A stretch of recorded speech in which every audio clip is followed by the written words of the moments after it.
Bienvenidas y bienvenidos, ¿cómo les va? ¿Cómo están ustedes? Aquí comienza El Refugio por AM530, esta radio que tan bien nos recibe. Uno aquí se siente muy, pero muy cómodo. Esta mañana no nos sentíamos muy cómodos viendo las tapas de los diarios y leyendo. Por supuesto estoy hablando de lo que ocurrió en Brasil.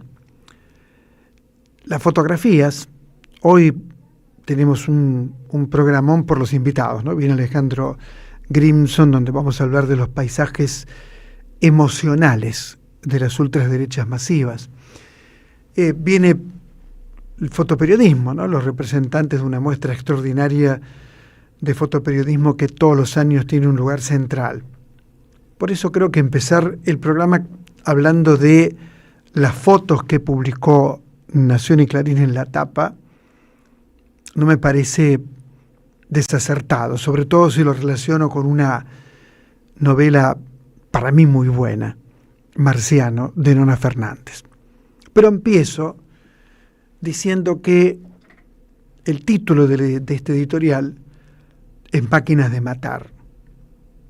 Cuando miro esas fotos, las tengo muy presentes, lo que veo es gente joven, todos jóvenes,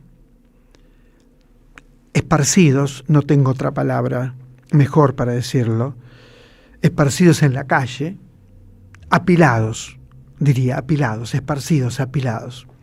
Son muchachos muy, muy jóvenes. Sus biografías no las conocemos. Dicen que algunos eran narcos. Dicen que algunos eran narcos, como si se autorizara a matar a alguien porque sospecho que es narco o porque es narco. Se autoriza a matarlo. No sabía. Me entero. Lo hace Trump con las lanchas. Alegremente informa que hundió una lancha con 4 tripulantes y que todos murieron. Digo alegremente porque viola todas las normas del derecho internacional, como las máquinas de matar, generalmente policíacas, también las violan sistemáticamente. Pero de lo que quiero hablar es que esos muchachos esparcidos, tirados, abandonados, no tienen biografía. Lógicamente, los diarios hacen lo que pueden, los periodistas cuentan lo que ocurrió en la favela de Río de Janeiro buscando a narcotraficantes supuestamente del cartel, no importa el nombre. Pero de esto se trata, que no hay una idea de quiénes son esos muchachos asesinados. Más allá de la ilegalidad, que todos sabemos que eso es absolutamente ilegal, la ficción, cuando toca un tema, nos da una visión totalmente distinta a la visión que da el periodismo. Pensemos en Rodolfo Walsh con Operación Masacre, No Fiction, o Truman Capote con A Sangre Fría. Y cuando uno habla de criminales, siempre el criminal supuestamente pertenece a determinado sector social y se ha revelado a lo que se impone. Nona Fernández, chilena, escribe un libro cuyo título es Marciano. Marciano tiene que ver con un guerrillero, Mauricio Hernández Norambuena, repito el nombre, Mauricio Hernández Norambuena, que en los años 90 se escapó de la cárcel en un helicóptero del cual bajó una especie de Moisés, para que se entienda. Se subió y el helicóptero levantó vuelo. Imagínense esto en plena dictadura chilena. Norambuena fue uno de los que intentó asesinar a Augusto Pinochet. No digo que esto sea bueno ni malo, estoy hablando de una novela. Esa novela tiene una base histórica muy, muy sólida. Es más, Mauricio Hernández Norambuena está preso hace 26 años. 26 años. más allá de lo que supone intentar matar a un dictador que a su vez se dedicó concretamente a matar a muchísimos chilenos y chilenas, a encarcelarlos y a torturarlos, no hace falta decir que cuando hay una dictadura, la dictadura genera violencia y la violencia genera respuestas. Es así, siempre fue así y seguirá siendo así. Por eso es tan importante cuidar la democracia. Pero la forma en que Nona Fernández ingresa en la vida de Mauricio Hernández Norambuena, un guerrillero formado en la Cuba castrista, un guerrillero que estaba preparado, le decían marciano, por todo lo que podía hacer y todo lo que hacía, pensando en que iba a modificar o iba a derrumbar la dictadura chilena. Este era el objetivo del grupo, un grupo que trabajó mucho en Chile, mucho en Chile, hasta que hubo una apertura democrática y los que no fueron asesinados, torturados, bueno, algunos incluso se incluyeron en el proyecto democrático. Nona Fernández nos permite comprender, entender qué significaba en ese momento, en esa coyuntura, con la revolución cubana muy cerca, intentar construir algo que, equivocados o no es este el punto, significaba la construcción de un mundo mejor, de un mundo más igualitario. De esto se trata. ¿Qué hace la autora? Va a la cárcel chilena y se encuentra con Mauricio Norambuena, habla con él, lo escucha, él cuenta su vida, aparecen sus afectos, sus amores, sus parejas, sus hijos, aparece la angustia, también la valentía para hacer lo que hizo, y lentamente, casi sin que el lector lo perciba, va poéticamente tocando el cuerpo de cada uno de nosotros. Y de esta manera nos permite entender la complejidad de una época. Como yo hablaba en el editorial pasado de los matices, hablaba de un filósofo que es Peter Sloterdijk, como sin matices no puede haber relato, sin matices no puede haber política, sin comprensión, y esto lo hace Grimson muy pero muy bien en su libro, de las pasiones, lo que significa el universo y el contexto emotivo de una época, es imposible entender los cambios políticos y sociales. Para decirlo con palabras de Grimson, sin paisajes emocionales no hay manera de construir política. Y yo agregaría que cuando la ficción toca estos temas, esos paisajes emocionales se convierten en paisajes sensibles y se convierten también en paisajes poéticos. Porque, por ejemplo, la autora de Marciano, en algunos capítulos, escribe una línea en una página en blanco, una única línea. Vos te preguntarás, bueno, ¿por qué los poetas hacen mucho eso?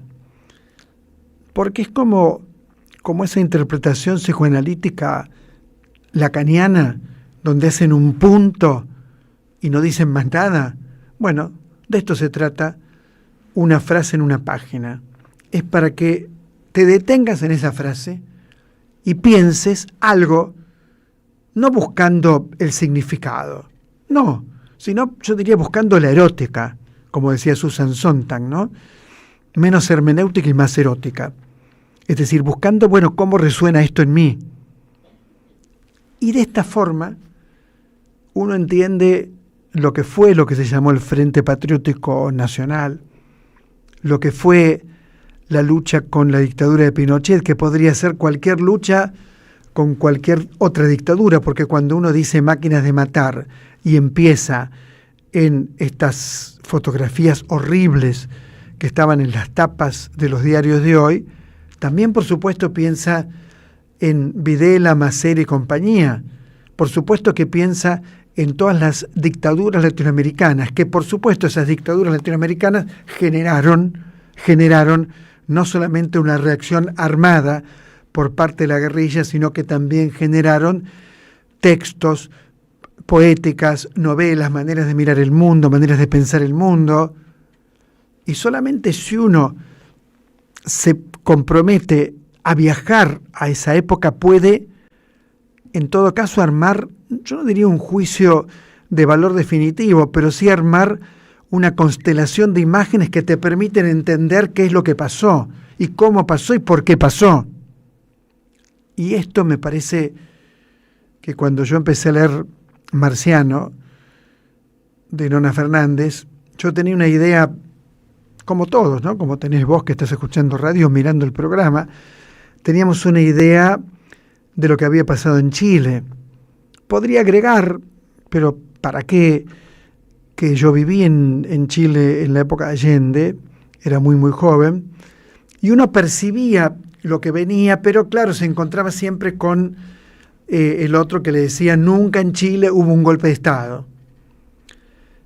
La literatura, sí, la literatura, porque también desde otro lugar lo pudo hacer Bolaño o lo pudo hacer Daniela, siempre el apellido me cuesta, Daniela Smith, el Tit, Daniela el Tit, tiene un nombre difícil, ¿no? También lo hacen, porque un momento político también es un momento poético, y a través del arte nos permite ingresar probablemente, o por lo menos para mí, más profundamente, para conocer eso de lo que hablamos. Quizás no para justificar, quizás no para aplaudir a nadie, pero sí para entender una época, las constantes de una época. Por eso recomiendo a Nona Fernández por Marciano, mucho recomiendo este libro, lo publicó Random House, una escritora que además es actriz, un dato interesante, también es actriz y directora de teatro. Yo no la conocía. Y para terminar esto, digo, hoy hubiese cumplido 65 años Maradona. Y uno ha escuchado de todo de Maradona, incluso gente cercana ha dicho cosas horribles de Maradona. Yo solo tengo cosas hermosas para decir de Maradona, pero por lo mismo que hablo de Nona Fernández y de Marciano, no, obviamente no soy un futbolero, pero yo creo que Diego Armando Maradona hacía arte con sus pies. Yo creo que el gol a los ingleses, que lo hemos visto tantas veces, también se convierte con el tiempo en una obra de ficción, por muchos motivos, por la belleza de ese muchachito de un origen más que humilde, cruzándose entre 7 u 8 ingleses para llegar al arco y hacer un gol. Eso es un hecho estético, y eso cuando lo vemos nos emociona. Pero no solo por eso, también por la valentía de decir las cosas que decía. ¿Estés de acuerdo o no? Era un hombre comprometido realmente con su época y con su tiempo. Y desde su sencillez, no era un intelectual, decía cosas que nadie se animaba a decir. Y en un momento, con todo respeto, por supuesto, al fútbol contemporáneo argentino, donde los jugadores prefieren hacer propagandas de televisión y no opinar ni mezclarse con el barro, por decirlo exageradamente, de la política, Maradona hacía exactamente lo contrario. Opinaba siempre. Entonces no es únicamente pensar a Maradona desde su vida personal, que pudo ser como cualquier vida, ordenada en una época, desordenada otra, caótica en una época, prolija en otra, como cualquier vida, sino que ha construido algo que hoy también es ficción.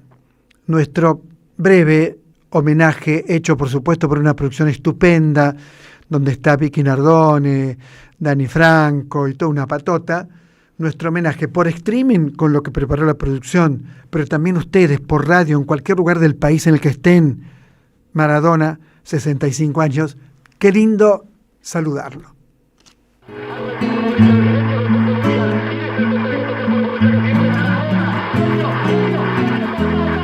Con un par de lisos crotos, esperando por el bondi, de Fiorito a Paternal, las pisadas, las rabonas, son los chiches que los viejos no te podían regalar. Y en la villa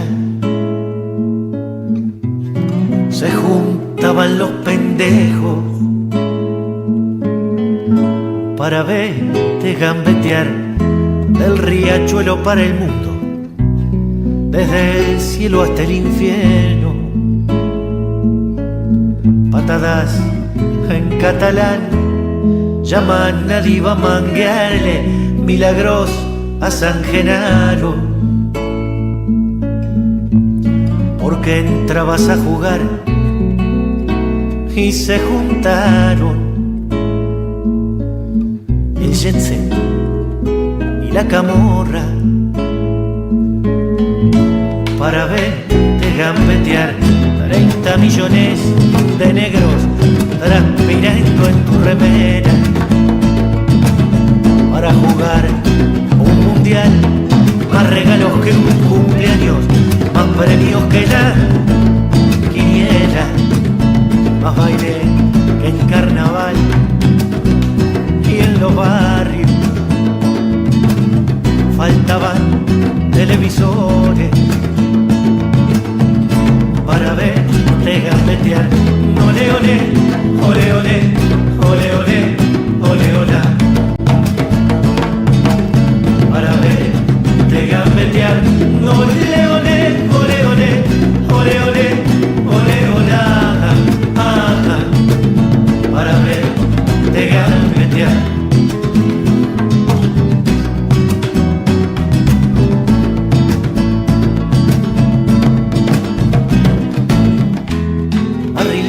Pecho inflado con el sol de nuestros sueños,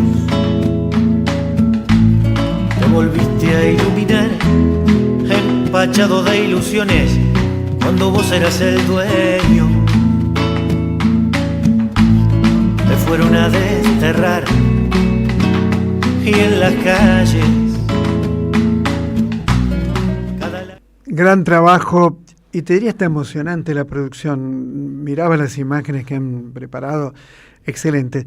En enero estuve en Nápoles, ¿no? Y es tan impresionante en cada restaurante, o en muchos restaurantes está la foto de Maradona, una vela delante. Por supuesto, hay una calle angosta, subís y está el gran mural de Maradona.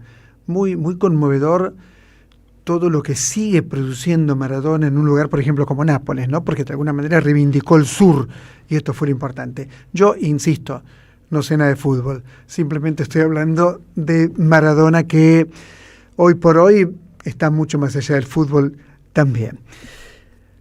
Leí un libro, lo tengo todo marcado, con papelitos, de Alejandro Grimson, bueno, antropólogo, doctor en 200 cosas, CONICET, todo el currículo que te puedes imaginar.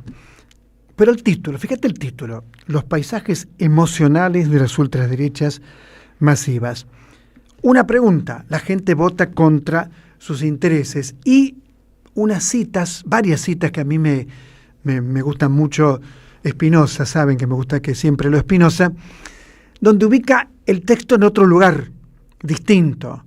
Yo diría que uno comprende mucho más lo que pasa. A mí me cambió bastante leer el libro. Alejandro, ¿cómo estás? Hola, Waldo, ¿cómo estás? Un gusto estar acá con No, vos. para mí, paisajes emocionales. ¿Por qué ese título? Y porque lo que todavía creo que no entendimos es que cuando ganó Trump la primera vez se abrió una nueva época, por lo menos en Europa y en América. Fue el Brexit también, al año siguiente, acordate, ganó Bolsonaro. Se abrió una nueva época, que es una época que ya está durando prácticamente una primera década y va a durar más probablemente. Es una época marcada por otras formas de la emoción, por ejemplo, la segunda posguerra, después de la catástrofe, después del holocausto, después de cuando se empezó a reparar ese dolor y se empezó a salir, fue una época de optimismo. Esta es una época de nihilismo, digamos así, es una época de descreimiento, es una época de desencanto, de desilusiones, una época de odio, etcétera. Entonces, la pregunta un poco es si puedo relevar trabajos en Argentina, en Estados Unidos, en Brasil, en varios países de Europa, en varios países de América Latina, donde las personas sienten ese desencanto, esa desilusión y esas emociones que describimos en el libro. ¿Cómo se conecta eso con la política? Porque es obvio que está... Bueno, justamente Spinoza fue quien conectó las emociones con la política, ¿no? de manera extraordinariamente lúcida. Y justamente esa... Perdón, la cuestión erudita, es la última cita que hago, pero Descartes, que justamente fue previo a Spinoza, fue quien intentó decir que la razón tenía que dominar a las emociones. Cuando todo el mundo sabe a quién voto yo, voto al Espacio Nacional y Popular. Cuando en el 23 perdimos las elecciones, empecé a escuchar mucha gente que decía, no, lo que pasa es que la gente no usó la cabeza, no pensó, votó contra sus intereses, votó cualquier cosa, votó con las emociones. Le digo, escuché una cosa, ¿vos sabés que estás diciendo lo mismo que se decía antes de los votantes del peronismo, que no usan la cabeza? O sea, si ahora el peronismo va a decir de los votantes de Milei lo mismo que antes se decía de los votantes del peronismo, estamos perdidos, ¿no? Hay varias cosas, ¿no? La pregunta, ¿vota contra sus intereses? No, digamos, Alejandro dice que no. Ahora sí es cierto que, me parece a mí, siguiendo Spinoza, hay una apuesta por las pasiones tristes, no por las pasiones alegres. Por las pasiones tristes, por las pasiones del resentimiento, del miedo, del cosa odio. Que el odio es cuestionado por Spinoza todo el tiempo. Todo el tiempo. Es central en Spinoza cuestionar el odio como, casi te diría, una de las peores pasiones tristes. Claro, porque justamente, seguramente la gente nos está escuchando del otro lado y dice, ¿cómo Grimson dice que no? No, yo lo que digo es que la gente piensa, siente sus intereses de una manera que nosotros muchas veces no hemos comprendido o no hemos jerarquizado suficientemente y entonces creemos que votan contra sus intereses, pero ellos no creen eso. Por ejemplo, la inflación del año 23, que todos sabemos que fue tremenda, bueno, mucha gente votó contra esa inflación. Entonces, nosotros podemos decir, sí, pero no ves que después te bajaron los salarios, etcétera, desempleo, lo que pasó en el Estado, lo que pasó en tantos lugares de la cultura, ¿no? La cultura, la ciencia, fueron de las áreas que están siendo más desmanteladas. Es un cientificidio, un culturacidio lo que estamos viendo. Es así, yo sé eso y trabajo contra eso. Lo que también trabajo es para que podamos revertirlo, y para revertirlo hay que entender cómo piensan otros, que no piensan como yo. Porque si yo no entiendo cómo piensan otros, es muy difícil que pueda dialogar. Y ¿sabés qué, Osvaldo? No existe la política sin diálogo. Totalmente de acuerdo. Una frase textual, ¿no? Yo lo tengo muy marcado el libro, insisto, porque me interesó mucho. Nada es más necio que procurar entender la política y su dinámica sin comprender las subjetividades, las sensibilidades, su heterogeneidad y articulaciones. Heterogeneidades. Es exactamente así. Es decir, sí. Nadie enamoró. Exacto. Mira, Son varias cosas que ya venían incluso en el refugio hace muchos años. En el año 19 me llamó tu productor y me dijo, ¿podés ir a ver una película que se llama Un domingo en familia? Creo que se llamaba, la película sobre el negro quieto. ¿Te acordás? ¿Podés ir a ver esa película y después venir a hablar de tu libro sobre el peronismo Me acuerdo. a la televisión pública? Me acuerdo. A mí me impactó porque la obra de teatro y el libro, en el capítulo respectivo que trabajaban los mismos años, estaban diciendo lo mismo en ese plano, y bueno, siempre quedé muy agradecido porque quizás no lo hubiera percibido. ¿Qué quiero decir? Sí, si nosotros no entendemos las subjetividades, y lo digo porque ahí son subjetividades, las subjetividades peronistas, las subjetividades de los 70, las subjetividades contemporáneas, ¿cómo vamos a hacer para entender? Porque incluso me hacía acordar también al último capítulo de aquel libro, porque yo allí digo algo que sigo creyendo y lo sigo viendo, que es cuando hay una mayoría, o digamos un 30, un 40%, un 50%, siempre es heterogénea. Creer que un 50% de la población argentina puede pensar exactamente igual sobre 10 temas es equivocado. Pueden votar lo mismo pensando diferente. Entonces, ¿qué quiero decir? ¿Cómo se hace una mayoría? No se hace logrando que todos piensen iguales, se hace juntando gente que piensa diferente, pero que quiere ir en una dirección. Y si vos mirás, hoy nosotros lo sabemos sobre el voto de Milei y el apoyo a Milei. El voto estuvo en el orden del 41% de las legislativas y el apoyo estaba en el orden del 48% antes de todas estas últimas crisis que había habido, bajó. Pero ese apoyo a Milei es de un pequeño sector que apoya el discurso de Davos, quiero decir el programa ultra recontra conservador de Agustín Laje contra las mujeres, contra el programa homofóbico, el programa racista, etcétera, y una mayoría de ese apoyo a Milei que es gente que está pensando en, por ejemplo, y esto creo que es muy importante para entender qué pasó este último domingo, pánico, que es otra emoción muy relevante en la política, pánico a que el país se vaya al diablo. ¿Por qué? Porque si el dólar seguía descontrolado por completo y eso terminaba en un dólar que se iba, obviamente eso iba a pasar a la inflación y obviamente, bueno, digo, eso que ya se vivió en la Argentina, no es una escena que los argentinos desconozcamos, tuvo un efecto brutal sobre el domingo, porque hubo gente que dijo, por ejemplo, esto yo se lo escuché decir públicamente a más de un intendente, en mi distrito hubo más gente que votó a los violetas que la gente que tiene imagen positiva del presidente de la nación. ¿Eso qué es? Miedo, eso es miedo al cubo, que es pánico. En el libro hablas de giro económico subjetivo, Uh-huh. y hablas de giro antropológico, Uh-huh. y de giro afectivo. Sí, exacto. Sí, porque lo que hace el libro es decir, fíjense, como hay una nueva época y nosotros no la hemos entendido, y hasta que no la entendamos es muy difícil que podamos construir una alternativa, y por eso también hay que entender eso sobre el último domingo. La gente decía, bueno, ¿cuál es la alternativa? Y yo creo que ahí no hubo mucha creatividad y no hubo interlocución. Vos necesitas que tu consigna responda a esas emociones, ¿me entendés? O sea, si vos decís, la gente tiene esas emociones, bueno, la consigna que yo levante tiene que responder y conversar con las emociones. Entonces, ahí hay algo también muy relevante, que es comprender para transformar. No se puede transformar a tientas, transformar en la oscuridad.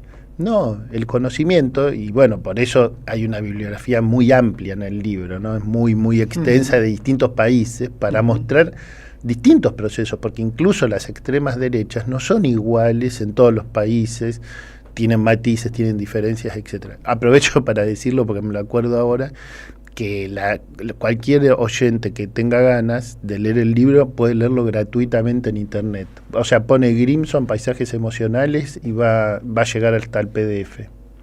¿Directamente? Llega al sitio de la universidad que lo publicó, y ahí va a poder bajar el PDF. Ahí habla de los fanatismos, digamos, el título es La nueva época de los fanatismos de masas, ¿no? Es un fanatismo, te pregunto, alejado de la verdad. Sí. Construido en posverdad, sería. Sí, es la negación de las masacres, es la negación de la injusticia de las masacres. Por ejemplo, fue la negación del COVID, porque dentro de esta época que empezó en el 16 tuvimos la pandemia, y dentro de la pandemia hubo personas que dijeron no, el COVID es una mentira, una conspiración internacional. Y eso... Bolsonaro, gripecita, ¿no? Que fue una catástrofe lo que sucedió en Brasil a partir de eso, y toda la ultraderecha hizo esa campaña anti-barbijos, quema de barbijos. Bueno, esa es la negación de lo real. Pasamos a una conversación. Ahora, ese fanatismo está vinculado al mismo tiempo a que vivimos en el mundo de más incertidumbres que nunca hayamos vivido. Por ejemplo, no negaron solo la pandemia, negaron el cambio climático y no asumen que vivimos en el mundo, hoy en 2025, es el mundo con más cantidad de guerras desde 1945. Pura incertidumbre. Eso también incide mucho en las emociones, en las percepciones, en la sensibilidad. Ahora, hay también una decepción permanente. Cuando Alfonsín dijo que con la democracia se cura, se come, se vive, bueno, por más que yo tenga una enorme admiración por Alfonsín, no se cumplió. No se cumplió. Cuando Menem llevó adelante su política bastante parecida en algunas cosas a la actual, tampoco se solucionaron los problemas de fondo. Alfonsín terminó con una hiperinflación y el menemismo terminó también decepcionando absolutamente. Cuando ingresa Néstor y Cristina, hay una etapa de crecimiento. Creo que Cristina gana con 54%. Sí. Ahora, lentamente, todo aquello que se prometía se fue derrumbando. Sí, sobre todo Macri y el gobierno del Frente de Todos fueron dos desilusiones intensas, digamos, ¿no? Intensas porque, bueno, el 40% de la Argentina es antiperonista, eso está estudiado, nunca hubo menos del 40% de Argentina antiperonista. El peronismo ganó muchas elecciones porque consiguió que el 20% que fluctúa muchas veces lo acompañe y otras veces no lo consigue. Bueno, ahora, exactamente como vos decís, esa Argentina antiperonista que estaba muy cansada del kirchnerismo, que había construido un fuerte antikirchnerismo, se ilusionó mucho con Macri. Y los historiadores ya lo han mostrado muchas veces. Cuando gana un presidente, gente que no lo votó también se ilusiona, porque es gente no ideológica, gente normal, digamos, y dice, bueno, yo quiero que le vaya bien al país, ojalá que a este señor le vaya bien. Entonces hubo una gran ilusión con Macri, que duró 2 años, a los 2 años se derrumbó todo el castillo de naipes, y digo castillo de naipes porque estaba todo basado en capitales golondrina, una gran parte, ¿no?, de esa situación. Y después hubo una gran frustración con el gobierno del Frente de Todos. A mi juicio, el gobierno del Frente de Todos tuvo 3 problemas. Y podríamos discutir, y no lo vamos a discutir, pero quiero decir, la gente puede discutir cuánto peso le da cada problema. Pero tuvo 3 problemas. Primero, muy mala suerte. Te toca pandemia, te toca sequía, te toca la guerra de Ucrania. Eso existió. Le podés dar muy poca importancia, pero no podés negarlo. Segundo, tuvo un internismo brutal al estilo Bolivia, que eso es terriblemente corrosivo y hay que evitarlo a partir de hoy, por favor. Y tercero, tuvo muy mala gestión económica, no gobernó la economía. Si no gobernó la economía, después podemos charlar si tal ministerio hizo bien o mal, pero si vos no gobernás la economía, no hay manera. Y eso terminó en otra desilusión. Bueno, en tu libro, toda la última parte está dedicada bueno, a lo más cercano, A la Argentina. el último, incluso el último gobierno de Alberto y Cristina, donde trabajás imágenes que son muy, muy potentes, como, bueno, la fiesta de Fabiola, en la Quinta de Olivos, el supuesto vacunatorio VIP, todas cosas que, si vos las pensás en todo lo importante que se hizo, son menores. Pero la potencia que tienen es impresionante, entonces dejan de ser menores. ¿Cómo lo ves vos?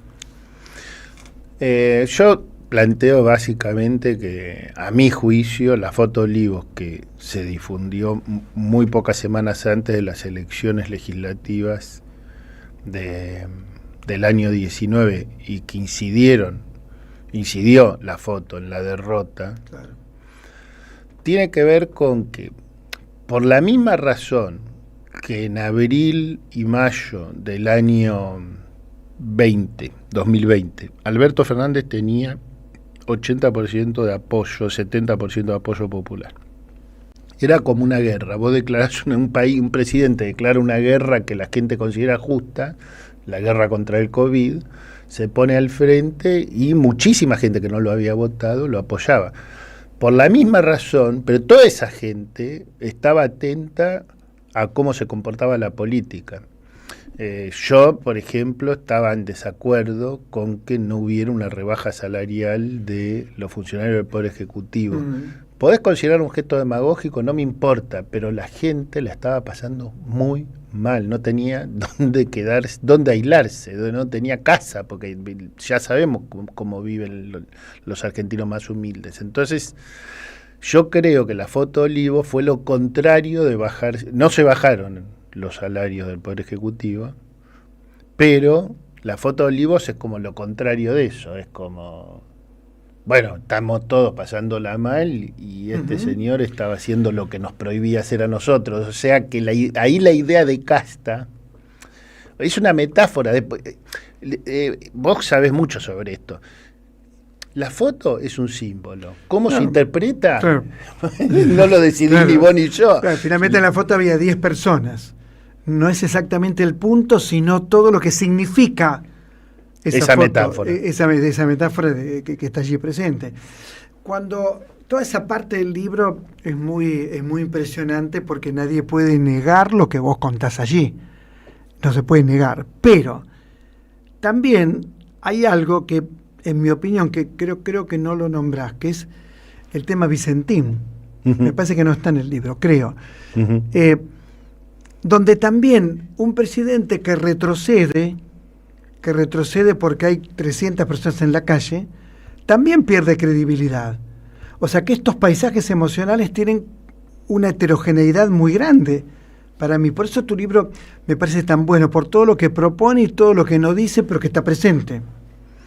Sí, yo creo que cuando digo que falló la gestión económica, creo que, bueno, el primer responsable de la gestión económica es el presidente o la presidenta de la nación. Si le va bien o le va mal, digamos, la responsabilidad principal no es del ministro, porque el ministro es una derivación del único. El Poder Ejecutivo es uninominal, es una sola persona, es el presidente. Entonces, las decisiones económicas bien tomadas o mal tomadas son de su responsabilidad y, lamentablemente, fue un proceso que terminó con este factor, que yo insisto, para mí hasta hoy es una regla. Yo, como soy académico, voy a eventos sobre extrema derecha y someto siempre a discusión esta afirmación. Si no hay desencanto, no hay crecimiento masivo de la extrema derecha. Claro. Es una regla. No la hay. Buscala en Alemania, que también le dijeron, con la reunificación vamos a ser todos iguales. ¿Dónde gana la extrema derecha? En el este alemán. Claro. Buscala en donde sea, siempre hay algún factor de desilusión. Entonces, bueno, ¿qué es la política? Volvamos a Spinoza. Spinoza decía, si uno quiere contraponerse a un afecto determinado, debe construir un afecto otro efecto más grande, más potente y que vaya exactamente en el sentido contrario. Por eso, cada gobernador que se abraza con el presidente debilita la posibilidad de ver una institucionalidad democrática donde hoy tenemos una situación de incumplimiento de las leyes por el propio Poder Ejecutivo. Sigue siendo una realidad democrática. El pueblo se expresó en las urnas. Yo no estoy, eso está fuera de discusión. Yo lo que estoy diciendo es, hay que tener una posición tajante con las extremas derechas, porque sus derivaciones antidemocráticas o autoritarias no podemos conocerlas de Ahora, antemano. vos fíjate, vuelvo a Spinoza, ¿no? Porque me gusta mucho hablar de Spinoza. Él dice que la política es construir puentes de amistad. Construir amistad, dice. La ultraderecha es exactamente lo contrario y se solaza en eso que hace, no solo en la Argentina. Pensemos en Trump, además de Milei. Sí, hace exactamente lo contrario. Es decir, que no puede haber un deseo de fascismo, como decía Gramsci. Gramsci decía, hay veces la gente vota el fascismo porque desea el fascismo. Bueno, sí, yo tengo muchos colegas que utilizan mucho la palabra. Hay un gran historiador italiano, Enzo Traverso, que dice que esto es posfascismo. Otros hablan de fascismo tardío. Yo uso un término que a mi juicio es básicamente descriptivo. Esta es una derecha que está muy a la derecha de las derechas tradicionales de los sistemas democráticos. Eso te lo puedo demostrar muy fácil, ahora no tenemos tiempo. Pero está es la extrema derecha. Dejo para dentro del libro la discusión, y creo que además todavía no está saldado históricamente, si esto adquiere tintes que recuerden más a la experiencia fascista, que bueno, es una experiencia específica. Justamente volvemos a Nápoles, volvemos a Italia, volvemos a esa experiencia de convulsión, digamos, muy específica, ¿no? En algunos casos, como la marcha que se hizo después del episodio de Davos, del discurso de Davos, la gente usó acá, 500.000 de personas salieron a la calle y yo fui a esa marcha contra el racismo, el fascismo y la xenofobia y la homofobia y la discriminación. O sea, la gente por ahí usa la palabra, por ahí tiene una validez política. Académicamente yo creo que todavía no está cerrado el debate sobre esa caracterización. Me preguntan muy bien los oyentes, por favor repitan el nombre del texto de Grimson. No solo repetimos los paisajes emocionales de las ultraderechas, ¿lo ves? Claramente allí el libro, y lo puedes conseguir gratis, nos cuenta Alejandro, ¿no es cierto? De las ultraderechas masivas, gratis ingresando a... Pone Grimson Paisajes Emocionales y entonces te va a aparecer la editorial que lo publicó y ahí lo podés bajar gratis. Nombraste Enzo Traverso. Yo me acuerdo de un libro de él que creo que se llamaba Revoluciones o Las Revoluciones, no me acuerdo. Y me acuerdo también de alguien que vos citás, que es Nancy Fraser. Nancy Fraser, sí. Nancy Fraser, que vos la citás. Nancy Fraser, en la cita que está en tu libro, dice algo que yo pienso totalmente, que tiene que ver con el capitalismo. Porque la distribución de la riqueza vendría a solucionar todo esto que estamos hablando. ¿No es cierto? Pero eso no ocurre. Eso no ocurre ni va a ocurrir dentro del capitalismo. Ahora, cuando Enzo Traverso escribe el libro Revolución, creo que se llama, tampoco existe más eso. Tampoco uno no siente que exista la posibilidad de una verdadera revolución. Uno siente que no, que eso ocurrió en China con Mao Zedong, que ocurrió en Cuba con Fidel, distintas revoluciones. Pero hoy parece como un universo imposible. Bueno, hubo proceso de redistribución en Argentina con el peronismo clásico, con el kirchnerismo. Y lo logró, lo logró el primer periodismo. El peronismo fue impresionante. Sí. Impresionante. Y sabemos que en el kirchnerismo y con Lula en Brasil, con Evo, ¿no? Hubo procesos. Hoy en México hay procesos de redistribución, claro que sí, dentro del capitalismo. Son parciales. Podés considerarlos relativamente modestos. Bueno, en fin, se puede adjetivar como uno quiera. Ahora, el problema más grande es que hoy las fuerzas populares, la centroizquierda, llamémosla de la manera que querramos, en distintos países se le pone un nombre distinto a ese tipo de fenómenos, hoy no tienen un modelo. Estos países que vos nombraste, que cuando éramos nosotros jóvenes, todos discutíamos, pero a vos te gusta más China, Rusia, Cuba, sos escandinavo y socialdemócrata, etcétera, etcétera, y hoy hemos quedado sin modelos. Entonces, ahí hay un nuevo llamado, no alcanza con comprender. También es necesaria poner a trabajar toda la imaginación social, cultural y política para poder inventar. Va a haber que inventar el futuro. Ellos tienen un futuro escrito. Ellos tienen un futuro de colonizar Marte, colonizar las otras galaxias, no sé.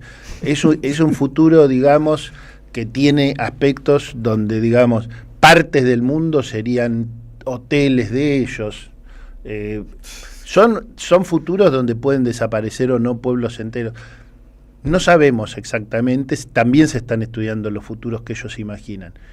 ¿Qué futuro vamos a construir nosotros? Todavía no lo sabemos. Eso nos debilita. Por eso es importante hacer una fuerte inversión de energía, de comunidad, de política de amistad, porque cuando viene la época del individualismo que promueve Milei, esa política de la amistad es lo más importante, construir comunidad, construir red y en esa red inventar.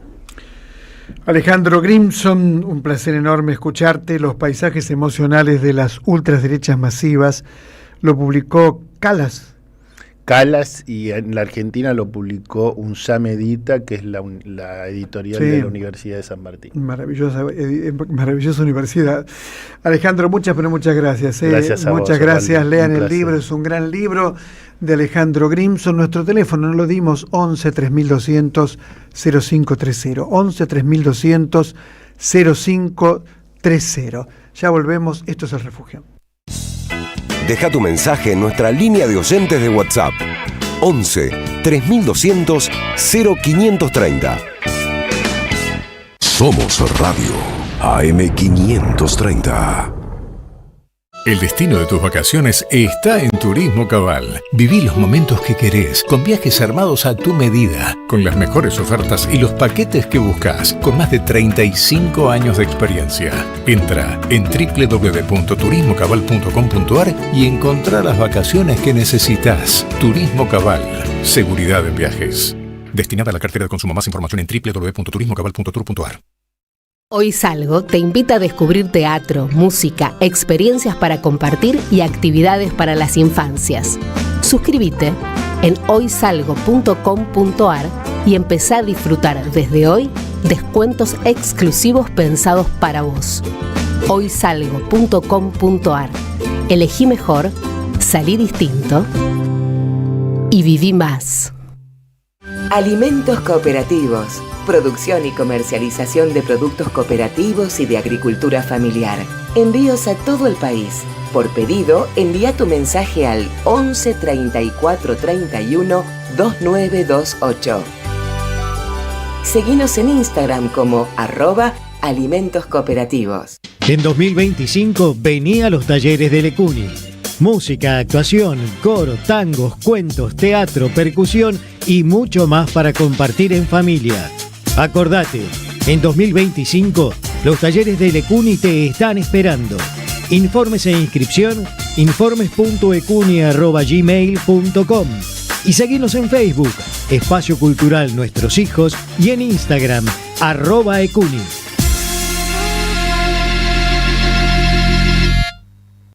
Seguí a la Cámara de Diputados de la Provincia de Buenos Aires a través de sus redes sociales y entérate de todas las actividades legislativas en Instagram y Facebook como @diputadosBA y en Twitter como HCDiputadosBA.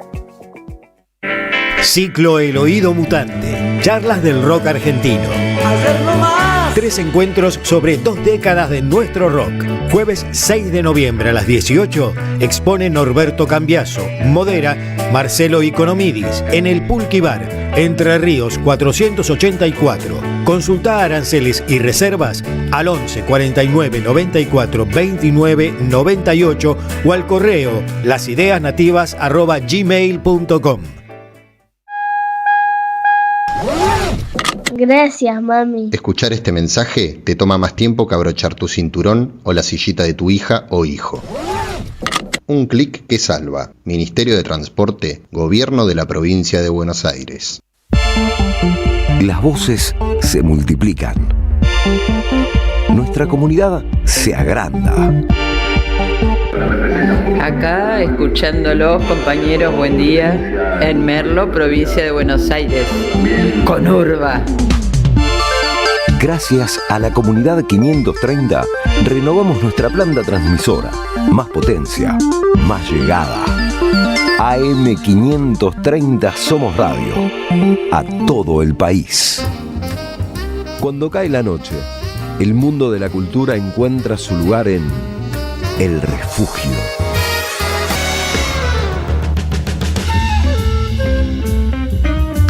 Bueno, muy linda la palabra comunidad. A mí me gusta, y esta radio, la Radio de las Madres, hace una campaña, el título es Bancá la 530. Es una realidad gracias al esfuerzo de la audiencia, de toda la audiencia. Mucha gente se ha suscrito, por supuesto les agradecemos. Todavía los que no lo hicieron lo pueden hacer. Te cuento cómo se hace. Entrás a www.am530somosradio.com. Todo junto, repito, www.am530somosradio.com. Clicás, asociate, o en el banner que te lleva a la página de nuestra comunidad, elegir la suscripción que mejor se ajuste a tus posibilidades. Es muy amplio esto. Pues puede ser 5.000 pesos, 10.000, 15.000, lo que puedas. Apretá el botón unirme y listo. Ya sos parte de la comunidad M530. ¿En qué te beneficia? Muchas cosas. Una, que perteneces a la comunidad de la M530, pero también entradas de teatro, que eso está bueno, recitales, invitaciones a charlas, descuentos en productos y comercios, todo esto. Te doy el alias, que es muy fácil, Radio AM530. Todo junto, minúscula, Radio AM530. Muy bien, cambio de tema y me voy a otro libro, y venimos libro. Nazis y judíos, el autor es Ariel Magnus. Tengo el libro aquí, después lo vamos a mostrar en cámara, por supuesto. He leído muchas cosas de Ariel, pero bueno, primero lo saludo. ¿Cómo estás, Ariel? Osvaldo Quiroga te saluda. ¿Cómo estás? Hola, Osvaldo, buenas noches. Bueno, devoré tu libro. Suelo decir devoré cuando me siento y lo leo porque me atrapa mucho. Entonces lo leo. Y hablo de memoria, me puedo equivocar, pero comienza con una anécdota muy impresionante. Yo creo que la calle era Monroe 1140, me puedo equivocar, 4142, 4120. O sea que al 4000. La calle estaba bien. Sí, Monroe. Lo que estaba mal era 1140. Sí. Perfecto.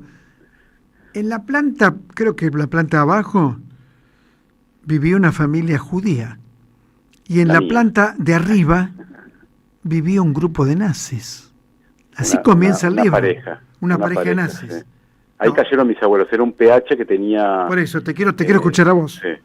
Sí, era un PH que tenía 2 unidades, y abajo era la de mi abuelo paterno, que llegó en el 37 a Argentina, escapando de los nazis, junto con sus padres.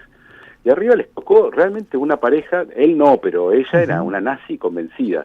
No, era una de las alemanas que vivían acá, que simplemente se fanatizaron por Hitler y por el nazismo, y los hostigaban, o sea, los insultaban, les tiraban porquerías desde arriba, del lavadero, qué sé yo, y tuvieron que convivir con ella durante muchos años, o sea, 10.000 kilómetros para cruzarse con nazis. Y esa anécdota con la que empieza el libro fue la anécdota también con la que surgió la idea de escribir el libro, pues yo la conté en Alemania en una gira de lecturas, que estaba mi editora y me dijo, che, con esto ¿cómo puede ser que tengas esta anécdota y no hagas un libro con eso? Pero como circulaba en mi familia, a mí me parecía medio normal, no me parecía tan... pero no eran normales. Ahora, cuando lo leía pensaba que qué impresionante todo lo que significa eso, porque en un momento del libro contás que tuvo que intervenir la policía para frenar a esta mujer nazi. Sí, imagínate, esto pasó hace muchos años, yo traté de reconstruirlo, pero una vez llamaron a la policía, pero no pasó nada, la llevaron y la devolvieron, y una vez mi tía, que era súper joven, la desafió a pelear, y ella realmente bajó a la calle y estuvieron a punto de trompearse, de pelear. Mi tía le sacó un bastón que tenía, y la otra se cayó redonda por una gorda así que no se podía ni sostener en pie. Así que, y esas son las anécdotas que se acuerdan en mi familia, pero hay varias más. Una situación de hostigamiento tremenda, pero bueno. A partir de ahí haces un recorrido muy, muy interesante, muy valioso sobre nazis y judíos en la Argentina, en Buenos Aires sobre todo, ¿no? Exacto, o sea, la idea es primero describir un poco la historia de los alemanes en Argentina, que están desde siempre y eran muchos antes del nazismo. La historia de los judíos, que eran muchos, y estaban desde antes del nazismo, y bueno, después la convivencia entre judíos alemanes y alemanes no judíos, porque la pregunta de base es por qué los judíos alemanes que se vinieron a Argentina, que fueron muchos, en su gran mayoría no se fue a vivir al 11, sino que se quedó en Belgrano, que era donde estaban los alemanes, o se fue a Olivos, en grosso modo, donde estaban los alemanes. O sea, se quedó dentro de la comunidad de la que habían sido expulsados. Y la pregunta es, y llevaban una vida de dos aldeas, se dice. O sea, es la opinión periodista que dice, viven como en dos aldeas, cada uno tiene sus escuelas, cada uno tiene sus clubes, cada uno tiene sus teatros, sus cafés, etcétera. ¿Y cómo era esa convivencia? Bueno, había que reconstruirla, entonces eso es lo que reconstruyo en el libro. Pensaba también, siempre basándome en el libro, ¿no?, en el Colegio Pestalozzi. En tu libro aparece está muy presente ese colegio. Contanos. Sí, eso fue uno de los descubrimientos del libro. Yo fui al Colegio Pestalozzi, mis padres fueron al Colegio Pestalozzi, mi abuelo estuvo en la comisión directiva a poco de llegar, y yo la verdad que no sabía mucho. Nunca me gustó mucho ir al colegio, nunca me gustó mucho estudiar alemán, y ahora escribo en alemán, estoy agradecidísimo. Y de la historia del colegio la verdad que no sabía mucho, y contarla ahí, no solamente cuento la historia, sino que describo mis sensaciones, desde decir, bueno, este colegio me hacían cantar un himno que no me gustaba, que no sé para qué lo hacían, y termino cantando el himno casi con orgullo, porque realmente es una institución que se creó en enero del 34, a un año de asumir Hitler el poder, muy temprano. La creó el dueño del Argentinisches Tageblatt, que era como el diario liberal de los alemanes. Después estaba la Plata Zeitung, que se hizo nazi, y él mandaba a sus hijos al Goethe, que muy rápido tenía ya visitas del embajador vestido con esvástica, qué sé yo, y esto era un suizo liberal, no judío, pero que los nazis le parecían, o sea, no tenemos que olvidar que incluso muchos reaccionarios o gente de derecha, los nazis le parecían unos gángsters, o sea, unos tipos que venían acá, unos brutos que venían acá a usurpar un poder que aunque fueran anticomunistas, no terminaban de convencerlos. Bueno, y él era de esos y dijo, bueno, hay que crear una institución, y se creó, y las actas de creación son exultantes, o sea, uno las lee, parece como si estuvieran haciendo la revolución, y simplemente hacían un colegio para recibir a los maestros socialistas que expulsaban de Alemania, y de hecho de las primeras personas que le sacaron la nacionalidad alemana en el mundo fueron los maestros del Colegio Pestalozzi. Así que fue un colegio que realmente nucleó a los Yekes, o sea, los judíos alemanes se llaman a sí mismos Yekes, y nucleó esa cultura, que fue una forma de salvar una parte de la cultura alemana. Que creo que en el libro en algún momento se encuentran y se pelean los del Goethe con los del Pestalozzi. Sí, esa es otra anécdota familiar que cuento muy suelto de cuerpo, porque realmente no encontré ninguna ni parecida de otra gente, que es que que no sé si la cuento entera, pero en un partido de fútbol hubo un incidente antisemita con mi hermano, casualmente, en un partido de fútbol entre el Pestalozzi y el Goethe, y dentro de la colectividad alemana se sabe, los Pestalozzi eran los judíos, aunque no era un colegio judío, pero iban muchos judíos, y el Goethe era el colegio nazi. Aunque no iba ningún nazi, por supuesto, eran chicos, o sea que no tenían nada que... O quizás tenía algún abuelo, qué sé yo, mucho no preguntes, pero el Goethe fue uno de los colegios, era el colegio más importante, sigue siendo el más importante, y cuando subieron los nazis al poder, lo primero que hicieron fue, había que alinearse, y todos los colegios se alinearon, casi todos, por supuesto el Pestalozzi no, hay un par, creo que el Cangallo tampoco, un par, pero el Goethe fue de los más obedientes en alinearse. Uh-huh. Pensaba también en la época de Perón. Vos traes una anécdota que viene de Tomás Eloy Martínez, creo, como que Perón había charlado varias veces con Mengele, que tenía un apodo, tenía otro nombre, Karl creo que era. Gregor, el doctor Gregor. Y había charlado varias veces con Mengele. Y hay otra anécdota que no me acuerdo si proviene de Uki Goñi o de quién, que había 12 criminales nazis en la Quinta Olivo charlando con Perón, y que uno de ellos dice, somos 12 los que estamos acá y no nos pasa nada. No sé si es verdad o es mentira, no lo sé. Esa la leíste en otra parte, esa ni siquiera la conocía, pero No la escribiste vos, digo, creo que no sé si me veía en Uki Goñi, no sé exactamente dónde, pero lo que sí es cierto es que en tu libro vos contás que por un lado esto ocurría y por otro lado Perón favorecía a los judíos que querían vivir en la Argentina. Esto lo contás en tu libro. Sí, no es que los favorecía, la inmigración era ilegal, así que, pero era ilegal desde antes de Perón, no desde antes de Perón en el poder, pero sí desde antes de Perón como presidente, digamos. Y lo que hizo fue legalizarlos, también en la movida legalizó a todos, también a los criminales. Claro, pero también legalizó. No, pero hizo un montón de cosas. Hay un libro de Rahn que menciona que se llaman Los muchachos peronistas judíos. Hizo un montón de cosas por los judíos.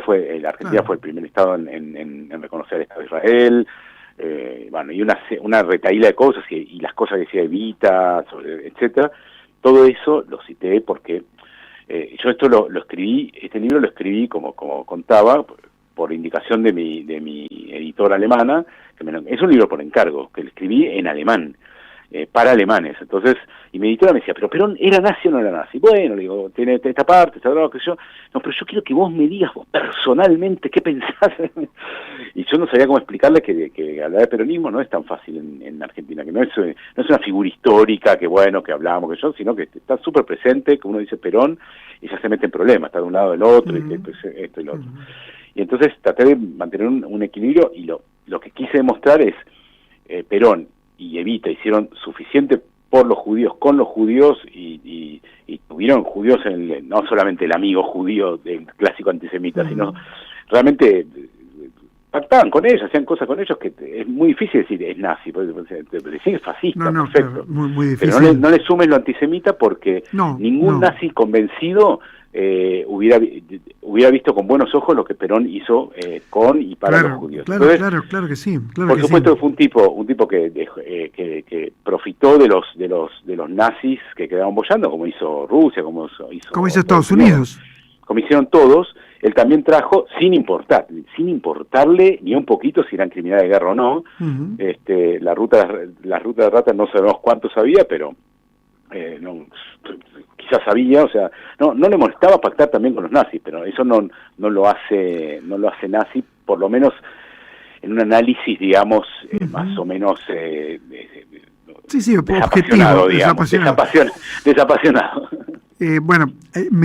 Los oyentes, mandan cosas. El Hotel Edén en La Falda tenía dueños nazis, me dice Javier de Villamaría. Bueno, yo lo escuché varias veces a eso, y hay un libro, Luis Guzmán incluso, sobre el Hotel Edén. Sí, es verdad. Hay una película, ahora no me acuerdo de directora, pero hay una película sobre ese hotel muy buena también. Bueno, los submarinos alemanes en las playas bonaerenses, ¿no es cierto? También me recuerda Javier de Villamaría. Ante con los submarinos hay que tener cuidado porque hasta los submarinos voy, y es verdad, llegaron y fueron un par de submarinos después de la guerra, unos marineros que querían pedir asilo, no el oro nazi, todo eso, y por favor no lleguemos a Hitler en la Patagonia. Paseando en la Patagonia. Claro, eso me ocupé de tratar de desmitificar ese mito que no sé, que persiste, y trato de explicarme por qué. Cada uno me da una explicación distinta. O sea, como que Gardel está vivo también, o estuvo vivo hasta hace poco, ¿no es cierto? Bueno, pero esto tiene unas implicancias un poco más oscuras. Estuvo, no sé. Bueno, lo que es cierto es que en el sur se instalaron varios nazis, ¿no es cierto? Sí, y la cultura esta nazi sigue viva, o sea, hay gente que va y hace excursiones a la casa de Hitler, o sea, eso sigue existiendo. ¿Por qué? Bueno, es otro tema. Bueno, yo traté de ahí de primero mostrar que existe, hasta qué punto todo ese cotolengo nazi, y de refutarlo y de burlarme. Es un libro, quizás hay que aclarar, que espero que te hayas reído un par de veces, o sea, no es solemne. Yo no soy historiador, entonces historizo mi lectura de la historia, un poco descontracturar también algunos temas, y decir, bueno, esta pavada, o esto otro que parece súper serio, bueno, pasó así, ¿viste? Eran alemanes, unos eran alemanes, los otros también, y bueno, convivían. Porque una cosa es un nazi con poder y otra cosa es un nazi sin poder. Un nazi sin poder perfectamente te puede dar lástima, como los que hay otras anécdotas que cuento yo, que me encontré con nazis, y que bueno, que decís, bueno, qué sé yo, te da lástima. Es un tipo que un nazi piensa mal, medio idiota, y bueno, claro, te da lástima. Mientras no tenga poder, cuando ni bien tiene un poco de poder, se convierte en una amenaza. Si tiene poder sobre tu vida, corre. Básicamente, porque no vas a poder convencerlo de nada. Que no. ¿Cómo ubicás este libro en tu producción?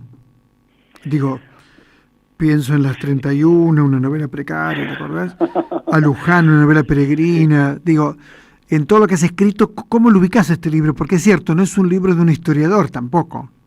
No, es un libro de no ficción. Tengo pocos libros de no ficción. Fue un libro por encargo, te diría, no sé si el primero, o sea, no tengo mucho, creo que no tengo ningún libro por encargo así, que me paguen por adelanto, para que escribir un libro sobre un tema específico, así que te diría que está como, en ese sentido, como fuera. Lo que pasa es que el tema es tan personal, y lo trato en tantos libros, y todo lo que cuento ahí, después aparece en otros libros, que queda como dentro de lo que, digamos que de la época nazi, alemana, de personas, no sé, que son varios libros de historia familiar también. Había un libro que me gustó mucho que era Uriel y Baruch, ¿te acordás? Sí. Muy bueno. Ese Uriel y Baruch, quizás hay que aclarar, es sobre Uriel da Costa. Y Baruch Espinosa. Holanda y Baruch Espinosa, que Uriel da Costa es como una especie de predecesor de Espinosa, y yo cuento un día, digamos el día en que lo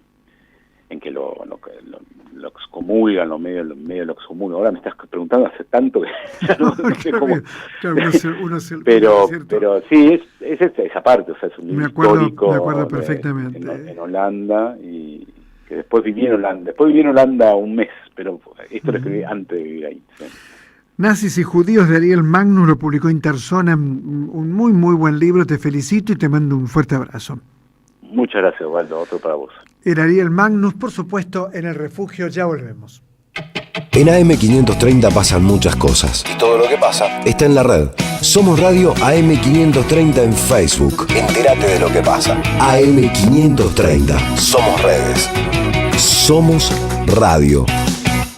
Vení a conocer la provincia de Buenos Aires. Turismo todo el año. Provincia Bonita, Argentina. Más información en buenosaires.tour.ar. Gobierno de la provincia de Buenos Aires. Sistema Colonial Develado de Jean-Louis Bastey. Un libro clave para comprender los pilares centrales del colonialismo en la pluma del que fuera el principal teórico de la Revolución Haitiana, con un estudio preliminar del historiador argentino Juan Martínez Pería. Conseguilo en librerías y en edicionessicus.com.ar. Te esperamos en nuestra librería Café de Adolfo Alsina 685, Capital Federal. Ediciones Sicus. Libros para una cultura de la integración. La expansión del universo no terminó. Big Bang, un teatro de la mente con Marcelo Figueras. Los viernes a las 23, Big Bang. AM530 Somos Radio. Buscamos la verdad siempre. El sabor que te acompaña es Café Bantú. El aroma en la mañana de Café Bantú. Bantú. Te esperamos en el Centro Cultural de la Cooperación Floreal Gorini para disfrutar de teatro, danza, música, espectáculos para las infancias, conferencias y presentaciones. Podés compartir un rico café o leer un buen libro en la calidez de nuestra planta baja. Recorre nuestra agenda en www.centrocultural.coop y seguinos en las redes sociales. Comprando las entradas con tarjeta Cabal Crédito o Débito accedes a un 50% de descuento. Centro Cultural de la Cooperación Floreal Gorini, Avenida Corrientes 1543, Ciudad de Buenos Aires. Una experiencia cultural y cooperativa.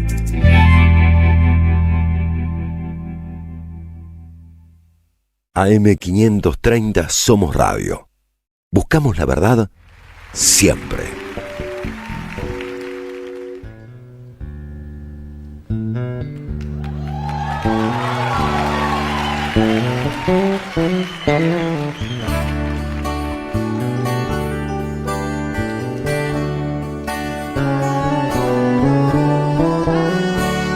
Jurei mentiras e sigo sozinho.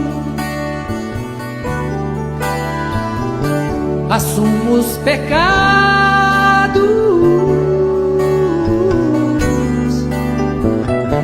Os ventos do norte não movem moinhos. E o que me resta é só um gemido.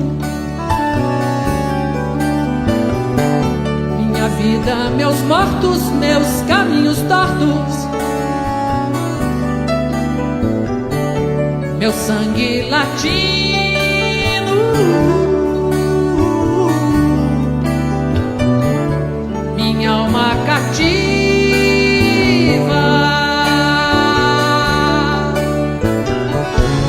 Rompi tratados, traí os ritos, quebrei a lança, lancei no espaço. Grito de desabafo. E o que me importa é não estar vencido. Minha vida, meus mortos, meus caminhos tortos. Meu sangue latino.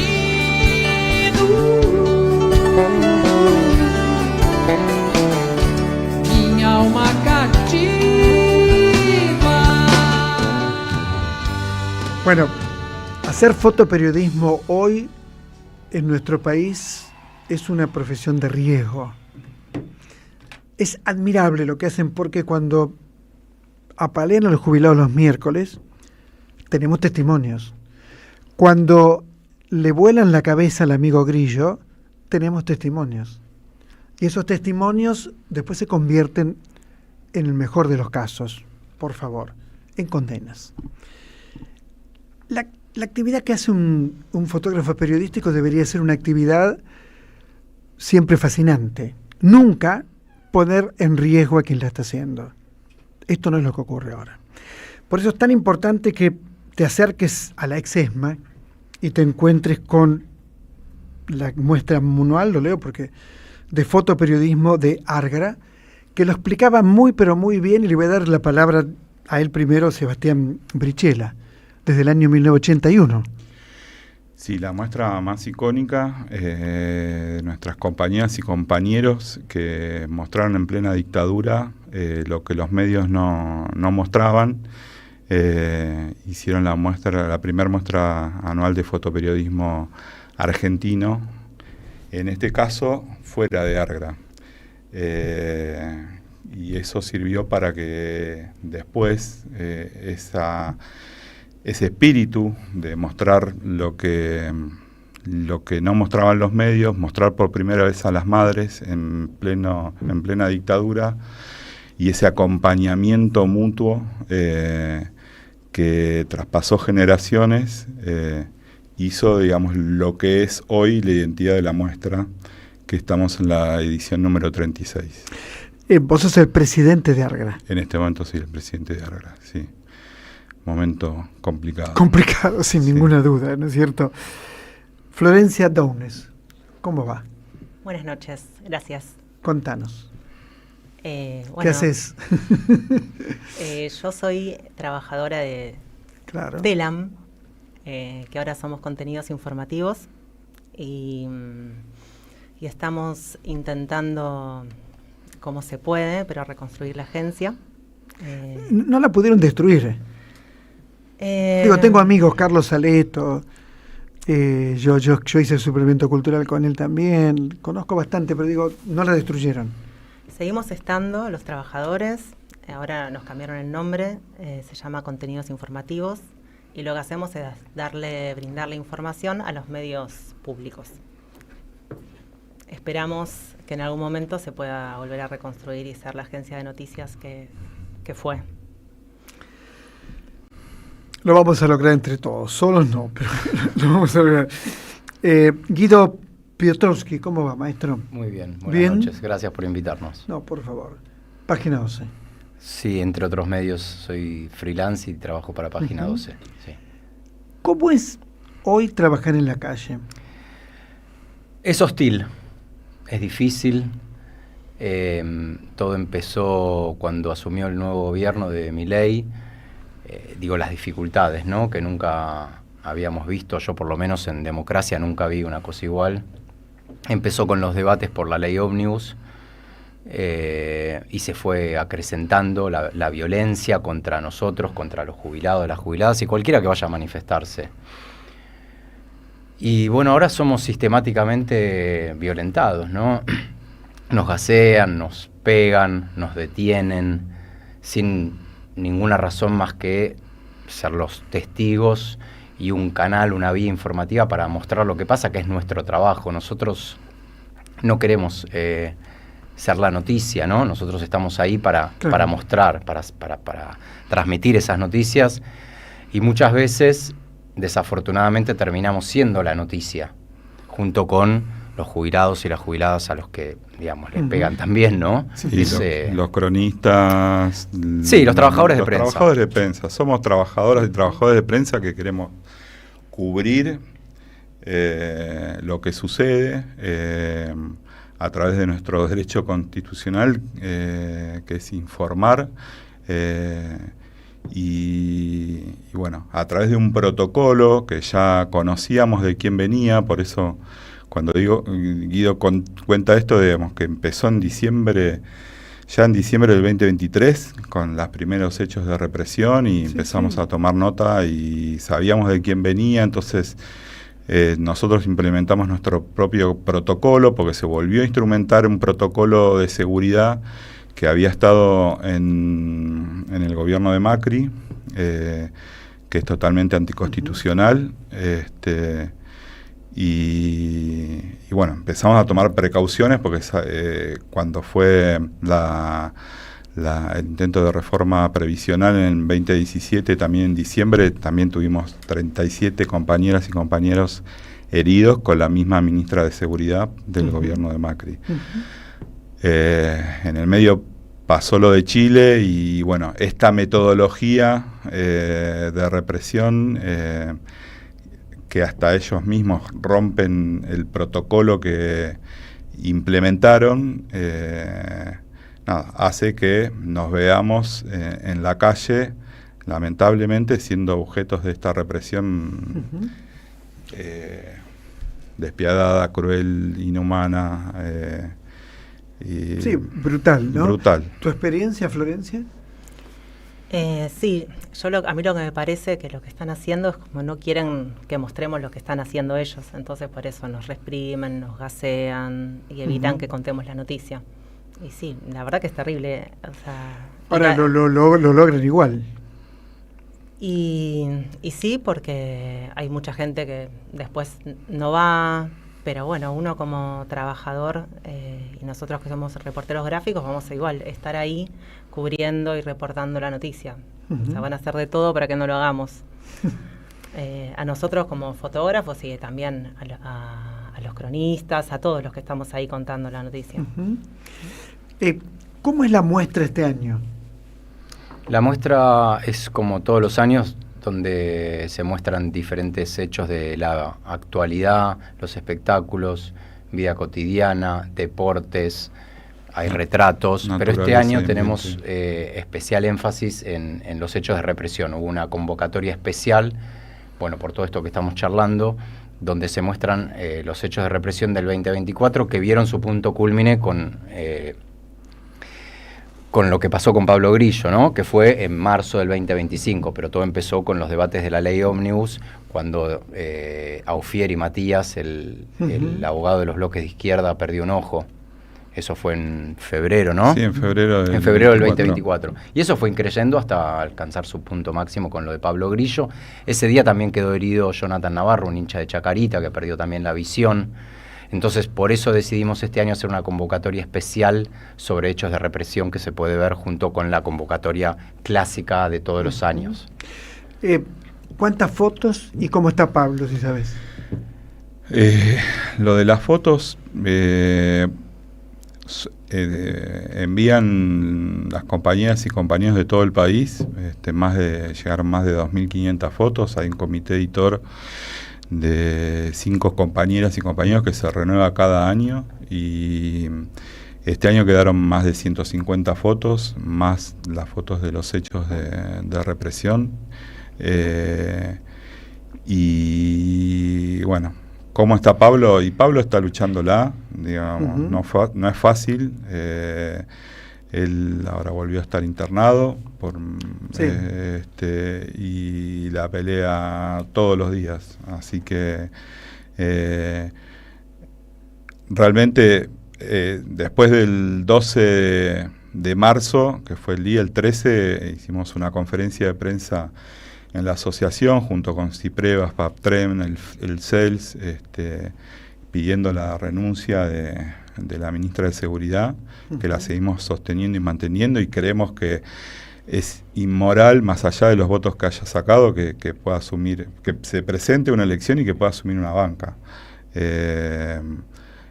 Porque sabemos a través del mapa de la policía, que es una ONG que pudo determinar quién, a través también de nuestras fotos y de videos y de la reconstrucción del hecho, quién fue el autor material, el cabo Guerrero, que hace poco lo determinó a través de una pericia y la jueza Servini de Cubría. Pero hay un responsable político y una responsable política que todavía está impune.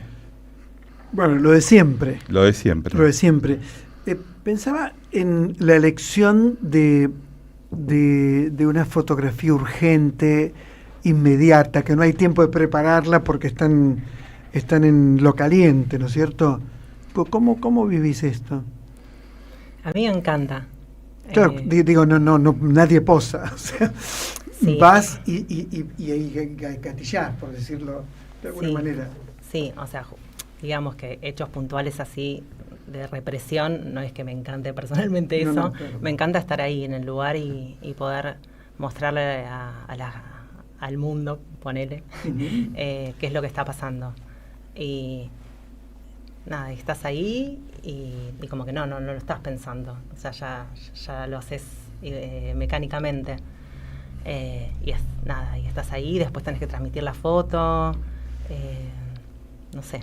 ¿Tu carrera fue siempre por ahí? Sí, digamos que casi toda. Me dediqué a ser reportera gráfica. ¿Este riesgo que se corre está contemplado por las empresas? No. Ni muy ni tan. Tenemos que pedir que se hagan cargo. Sí. Sobre todo la verdad que no queremos normalizar ir a cubrir una manifestación con elementos de seguridad, pero bueno, no queda otra y las empresas se tienen que hacer cargo de sus trabajadores, proveyéndolos de elementos de seguridad. Bueno, y de buenos salarios, cosa que no ocurre. No, imagínate que sí. Lo primero es la precarización laboral. Sabemos cómo está el tema, sobre todo más allá de las paritarias. Tenemos 3, 4 trabajos para poder sobrevivir porque nuestro salario está por debajo de la línea de pobreza. Así que lo que nos mueve, más allá de que somos trabajadoras y trabajadores de prensa, es la pasión con la que salimos todos los días a buscar el pan, porque tenemos hijos, porque tenemos que pagar cosas, y la verdad que... ¿Es posible comer 4 veces al día? La vida misma, ¿no? La vida misma, exactamente. Pero sí, hoy invertimos, o si las empresas no proveen, nosotros invertimos en máscaras, en antiparras, en elementos de cascos, elementos de seguridad, plata que deberíamos invertir, por ejemplo, en equipos, ¿no? Sí. Y hoy tenemos que salir a la calle así porque además los gases te anulan, además de lastimarte. Si vos estás en una cobertura, por más que no te lastimen, te tiran un terrible, gas y te sacan de la cancha, ¿sí? Claro. Y vos te tenés que retirar. ¿Qué es lo que buscan? Por supuesto, igual no lo logran porque ahora hay un montón de canales y vías de comunicación y las fotos y las imágenes trascienden el cerco. Hasta con un celular. Exacto. Entonces nuestras imágenes... digo nuestras imágenes porque nosotros somos los que ponemos el cuerpo, digamos, miércoles a miércoles, por decir un ejemplo, ¿no? Pero en realidad todos los días, pero los miércoles es cuando se ve más crudamente eso. Nuestras imágenes trascienden igual en los medios, en las redes sociales, donde sea. Así que lo importante es estar a pesar de todo. A nosotros nos mueve la pasión, lo hacemos porque nos gusta, como dijeron acá nuestros compañeros, y vamos a seguir haciéndolo porque... Nos gusta lo que hacemos, porque tenemos que comer y porque es necesario. Y repito esto, nosotros no queremos ser la noticia. Nosotros acá hoy estamos para promover la muestra de Argra y hablar también de la precarización, del ajuste, de lo difícil que es trabajar en esta época. Es casi como ir a una guerra, ¿no? Digamos, a ver, el otro día citaba el caso de Rodrigo Abedé, por ejemplo, que es un fotógrafo muy reconocido, Pulitzer, bla, bla, bla, que estuvo en Afganistán, en Siria... Y acá lo sacaron de la cancha, como te comentaba el otro día, con un camión hidrante y le lastimaron un oído. Le perforan el tímpano y bueno... Está un tipo que viene de guerras y viene acá, nunca le pasó nada y viene acá y le perforan el oído. Digo, para que tomemos dimensión un poco de lo que está pasando. Y que sucede acá un par de cuadras los miércoles porque ya entendemos que es una manera...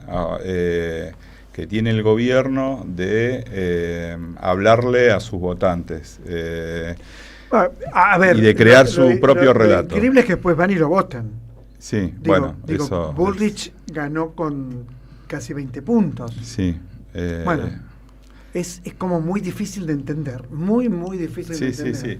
Bueno, es una distopía que estamos viviendo, que estamos transitando, pero bueno, nosotros no vamos a bajar los brazos, por eso también... es una apuesta y es un esfuerzo enorme poder hacer la muestra porque la fotografía es memoria, es lo que va a quedar, mostrar nuestro trabajo para que quede en la memoria colectiva de una sociedad que a pesar de votar como vota, digamos, lo real es lo que nosotros mostramos, no la construcción por IA y otros relatos que quieren... ¿Y cómo funciona Argra? Te lo pregunto desde la ignorancia. Sí, Argra es una asociación que tiene más de 84 años. El 4 de septiembre del 42 se creó como una asociación para... agrupar a reporteras y reporteras de todo el país. Funciona con una cuota social, no es un sindicato, y trata de velar por los intereses de las compañeras y compañeros a lo largo de todo el país, Y la muestra justamente es una de las formas que tenemos como para que nuestro trabajo trascienda más allá de lo que se puedan publicar en los medios. Ahí tenemos una escuela de fotoperiodismo, donde estudió Pablo Grillo también. La escuela ha ido creciendo año a año. Y hacemos diferentes actividades. Tenemos la fototeca, que funciona todavía, ahora precariamente, en el Archivo Nacional de la Memoria. En la fototeca también preserva, y es importantísimo dentro de lo que es la construcción de memoria, porque son fotos de compañías y compañeros que han servido para los juicios de lesa o para... Acá los oyentes me cuentan de las hambrunas en África y que la humanidad se conmovió con la foto del niño del buitre. Sí. Muy cuestionable esa foto, ¿no? De hecho, el fotógrafo se suicidó. Sí, sí. Bueno, ahí tendríamos que empezar a hablar del lenguaje fotográfico y de lo que puede llegar a significar una foto o cómo trasciende una foto. Y bueno, en ese momento en Sudáfrica estaba el apartheid y era un grupo de fotógrafos que querían mostrar más allá de Sudáfrica o la realidad de lo que se estaba viviendo en África. El tema es matar al buitre y salvar al nene, ¿no? Sí.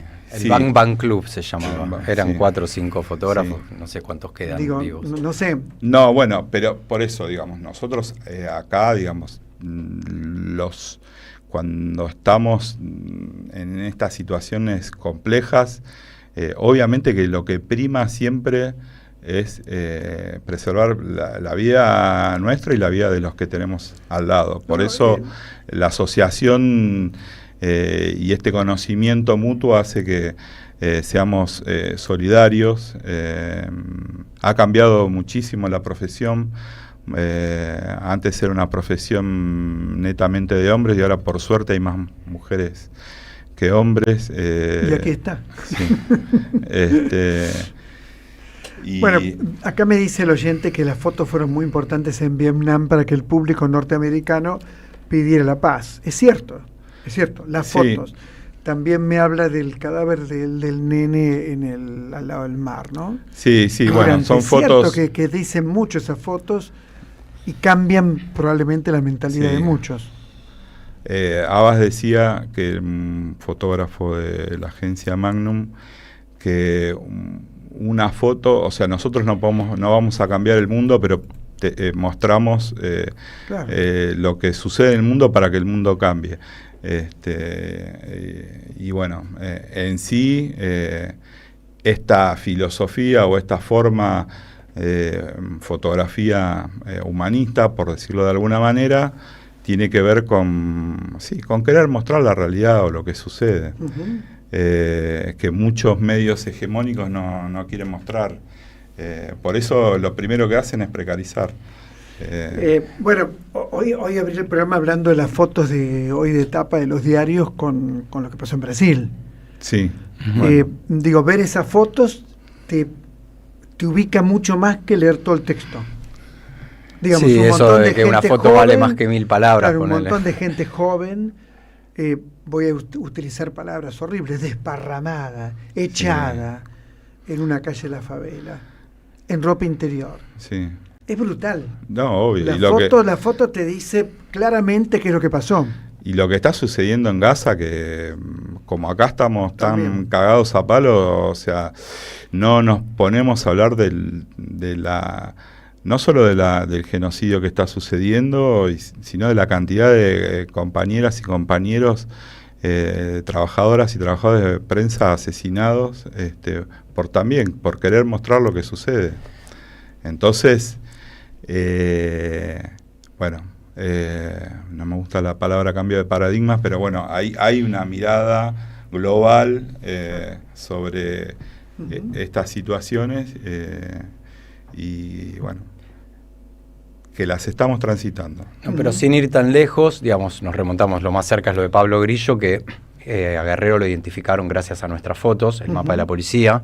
Una nena gaseada. Una nena gaseada y Costec y Santillán, la foto de Pepe Mateos, que Clarín ocultó y que después tuvieron que publicar, pero al día siguiente no salió esa foto en tapa y salió 2 días después, si no me equivoco.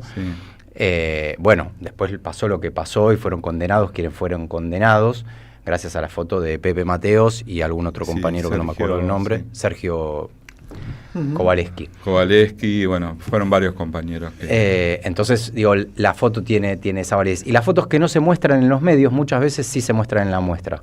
Porque en la muestra no es condición que esa foto haya sido publicada. De hecho, hay muchas fotos que no han sido publicadas en ningún medio porque los reporteros y reporteras podemos mandar nuestras fotos que quizás hacemos en las coberturas y los medios no publican y a nosotros nos mueven por otro lado y esas fotos van a parar a la muestra. Y no solo eso, sino porque también convocamos a que envíen historias gráficas donde cada uno desde su mirada personal puede mostrar historias de vida también, porque no son... Ustedes participan en las muestras.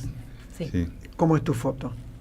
Yo hice una foto, la foto que mandé es de una mujer en situación de calle, que desde que fui madre, como que no, o sea, no sé, no puedo creer que una mujer esté amamantando en la calle, cambie los pañales en la calle, se pone de frío con sus hijos en la calle, y me llamaron de otro medio y empecé a hacer un laburo sobre ese tema. Así que bueno, una de las fotos que mandé es sobre... ¿Un laburo que significa una serie? Sí, o sea, como que fui varias veces a retratarlas, a hacerle fotos. De hecho, ya tengo una relación con ellas. Es una madre que tiene 13 hijos. Me preguntan si es esa que está ahí. Sí, es esa. Sí. Bien, qué producción. Por favor, qué producción, me vuelvo loco. Tienen la foto. ¿Y? Hay una historia detrás de esa foto, ¿no? Sí, es una madre con 13 hijos, son 17 nietos, tienen un departamento muy chiquitito en el conurbano, en el Jawel, y como no les alcanza la plata, por supuesto, para vivir, porque hay una sola de ellas que cobra en blanco, entre comillas, porque es cartonera, es recicladora, y todos sus hijos están escolarizados. Entonces después, o sea, los viernes cuando terminan, cuando salen del colegio, se vienen para Capital y piden para comer, ropa, para elementos de higiene, escolares. Así que bueno, nada, les hice fotos durante un tiempo y me quedé con esta y la mandé. Muy bien. ¿Tu foto? Bueno, yo si la consigo, ¿no?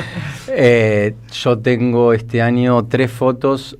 Hay una que es un poco una foto que yo digo que es un poco justicia poética, que es una foto de Fran Fijap, no sé si lo ubican, el youtuber libertario, un bocón digital, digamos, y el día que hubo una marcha universitaria él salió a provocar y bueno, tuvo que salir corriendo porque...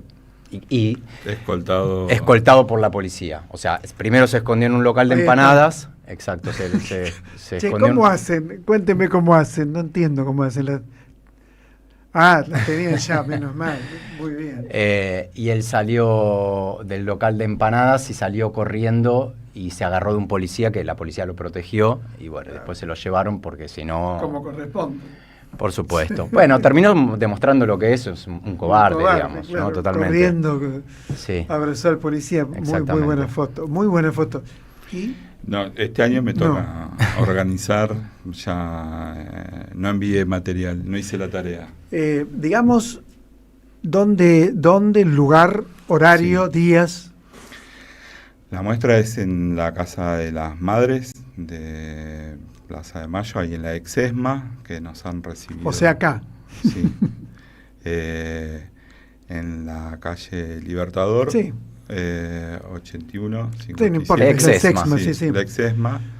La muestra se puede visitar de lunes a viernes de 11 a 18 y los sábados de 13 a 20 o a 19. Sí. Pueden entrar en las redes de Argra, en el Instagram, y ahí está toda la información. Están todos los horarios para que la puedan... Se pone Argra y te lleva. Visitar y recorrer, sí. Y una cosita más quiero agregar. Maestro. Puede ser. El 8 de noviembre vamos a estar presentes en la Noche de los Museos. ¿sí? Se puede visitar esa noche, va a haber algunas proyecciones. Entrada libre y gratuita. Entrada libre y gratuita.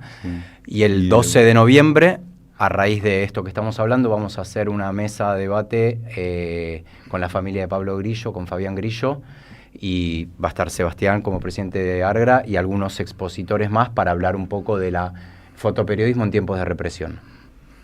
Impecable, muchas, pero muchas gracias. No, Repetimos los nombres: Guido Piotrowski, Florencia Dounes y Sebastián Brichela. Muchísimas gracias. Muchas, pero muchas gracias. Muchas gracias. Gracias. No dejen de acompañar, de apoyar todo lo que pueden hacer por ARGRA.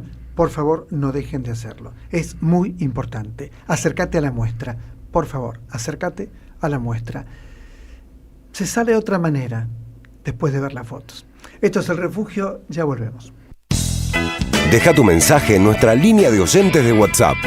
11 3200 0530. Somos Radio. AM530. A las madres las abrazamos entre todas y todos. No les vengo a hablar de lo mal que nos trata el gobierno. Las madres no esperamos nada de Milei, lo combatimos. No queremos sentarnos a hablar con él ni con nadie que venga de su mano. Pero las madres sí esperamos todo de nuestro pueblo. Seguimos la lucha como ella le hubiera gustado y reclamamos una vez más la solidaridad de todos los que nos quieren. Colaboren, no importa si poco o mucho, lo que puedan. Todo suma, los necesitamos. No se olviden el alias, amigos.madres.plaza. Tu aporte económico es muy importante para seguir creciendo. Defendamos la memoria, un legado cargado de futuro. Súmate a este proyecto colectivo. Construyamos comunidad. Gracias, mami. Escuchar este mensaje te toma más tiempo que abrochar tu cinturón o la sillita de tu hija o hijo. Un clic que salva. Ministerio de Transporte, Gobierno de la Provincia de Buenos Aires. Los fines de semana de la 530 son comunitarios y latinoamericanos. Pablo Ovín y equipo hacen Al Carajo. Sábados y domingos a las 6 de la mañana en Somos Radio. AM530. Construimos comunidad. Buscamos la verdad siempre. El destino de tus vacaciones está en Turismo Cabal. Viví los momentos que querés, con viajes armados a tu medida, con las mejores ofertas y los paquetes que buscas, con más de 35 años de experiencia. Entra en www.turismocabal.com.ar y encontrá las vacaciones que necesitas. Turismo Cabal. Seguridad en viajes. Destinada a la cartera de consumo. Más información en www.turismocabal.tour.ar. Las voces se multiplican. Nuestra comunidad se agranda. Hola Pablo, Luispa y equipo, habla Roberto desde Chacabuco. Cuando ando en la camioneta lo puedo escuchar. Desde Chacabuco se escucha bien, bien, bien. Sigan así y los escuchamos todas las tardes. Gracias a la comunidad 530 renovamos nuestra planta transmisora. Más potencia, más llegada. AM530 Somos Radio. A todo el país. Apaguemos los celulares y pongámonos cómodos. Porque en El Refugio corremos el telón para charlar de teatro.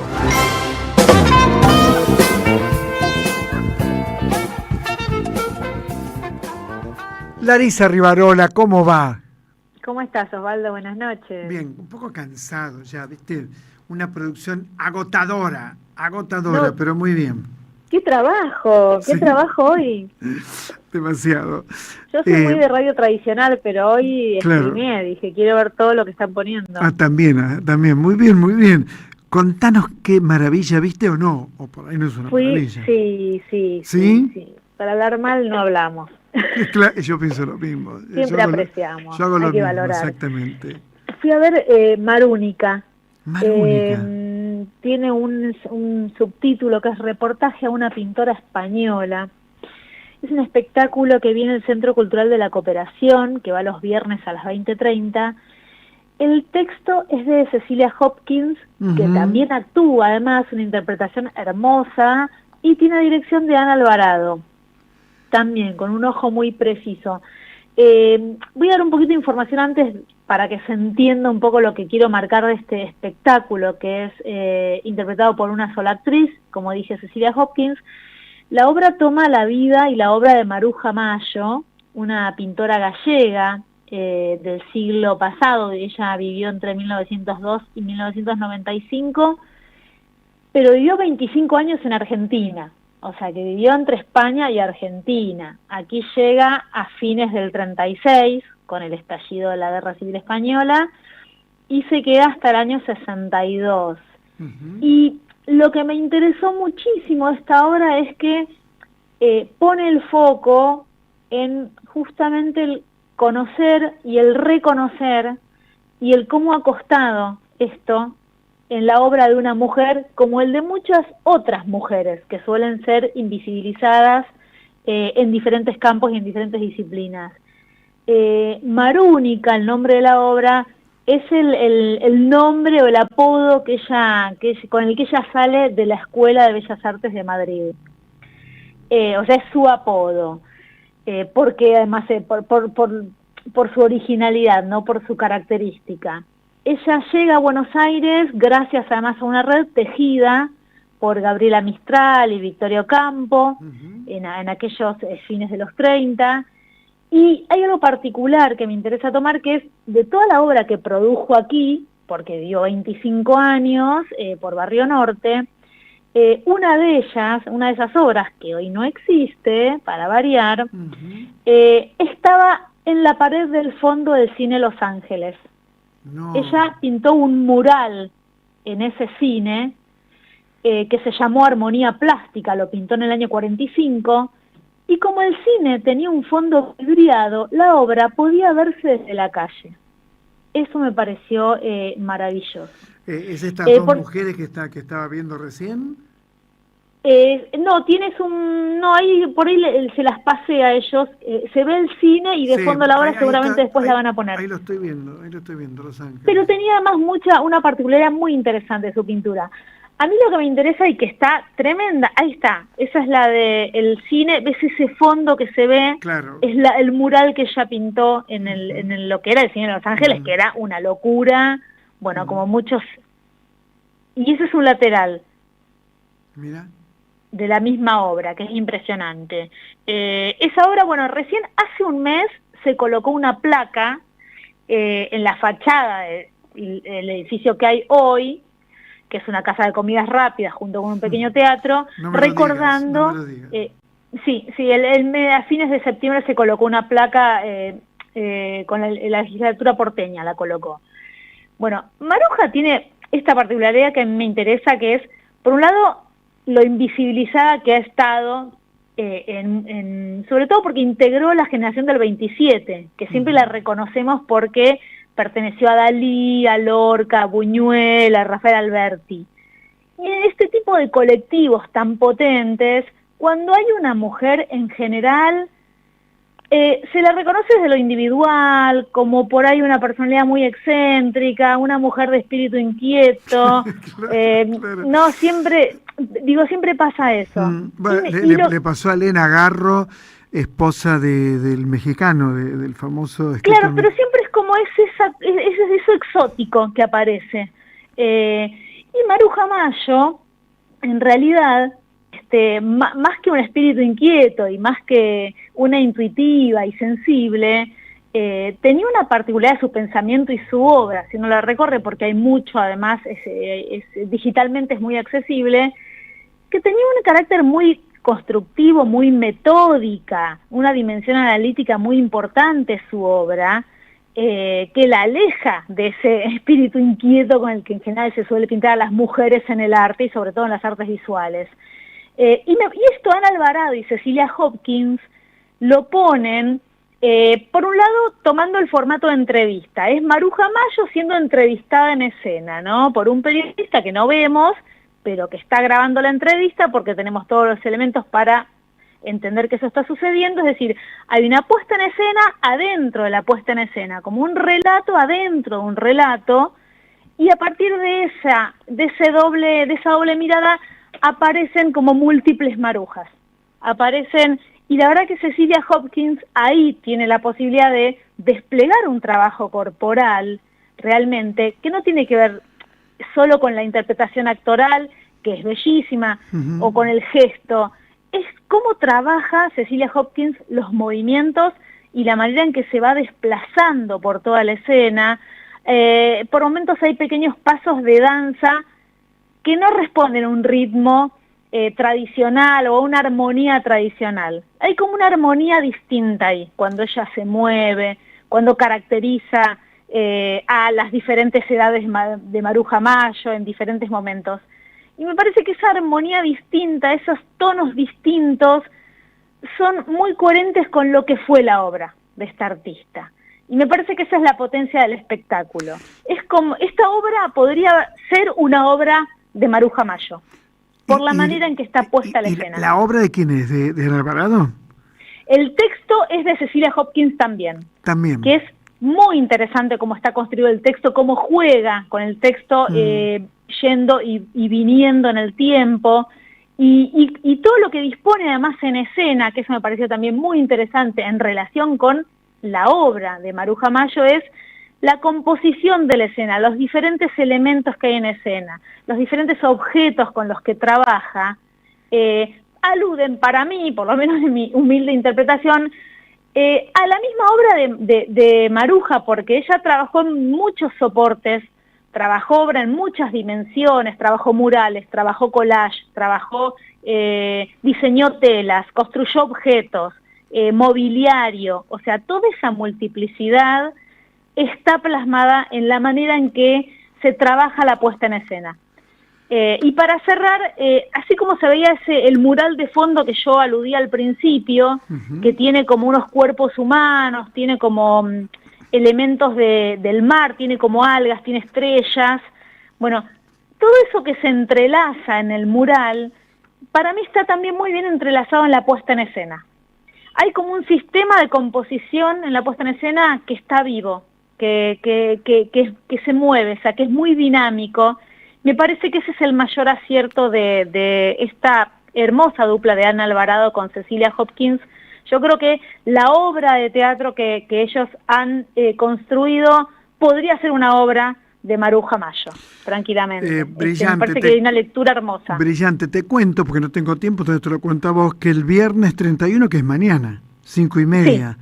Procesos históricos políticos en el teatro para pensar, bueno, nuestro complejo presente, la práctica escénica, y participan Ana Alvarado, que estás hablando de Ana Alvarado, sí. José Lobelia, Pedro Cedrinsky, Daniel Dalmaroni y Manuel Santos Iñurrieta. Organiza el Grupo de Estudios de Teatro Argentino e Iberoamericano GTA UBA. ¿Y quién modera? Larisa Rivarola y Janina Leonardi. Bien, Larisa Rivarola, va a estar bueno. La idea es... Sí, es un planteo que también me parece que es un momento también para pensar cómo diferentes artistas, o sea, estos invitados a la mesa son, me parece, artistas que problematizan las formas tradicionales de la representación, pensando en, bueno, los procesos históricos y políticos que en cada uno de sus trabajos han tomado. Entonces, me parece que va a ser interesante, está abierta al público, a la comunidad. 25 de mayo, 221, cuarto piso, Cava, entrada libre y gratuita. 25 de mayo, 221, cuarto piso, Cava, GTA, y allí está Larisa Rivarola. Te mando un fuerte abrazo. Gracias, Osvaldo. Un fuerte abrazo. Te mando un abrazo. Bueno, tengo un chivito más que me lo dan, o sea, esto es también viernes 31 a las 9 de la noche, o sea, mañana. Clásica y Moderna, las 21, ahí están las cabritas. Verónica Costa, voz. Andrés Linetsky, piano. Clásica y Moderna, Callao 892, entradas disponibles en Plateanet. Duración del show 70 minutos. ¿Quién hizo el refugio? La talentosísima Victoria Nardone. Tanto talento en una sola Nardone, ¿no? Esto impresiona un poco. Dani Franco. Dios en la tierra, Dani Franco, muy pero muy bien. El maestro Carlos Di Mare, la operadora de video Ailén Pavón, bien. Paula Aguirre, diseño de flyers, Redes, Alan Martínez. ¿Cómo anda Alan Martínez? Bien, que es nuevo, ¿no? Mandale saludos, yo no lo conozco, mandale saludos. Bueno, se terminó todo. Me cansé, mucha nota, mucho ir y venir. En fin, nos reencontramos el próximo jueves, por supuesto, a las 10 de la noche para hacer el refugio en esta radio que tanto queremos, AM 530, Somos Radio. Gracias a todos, hasta el jueves.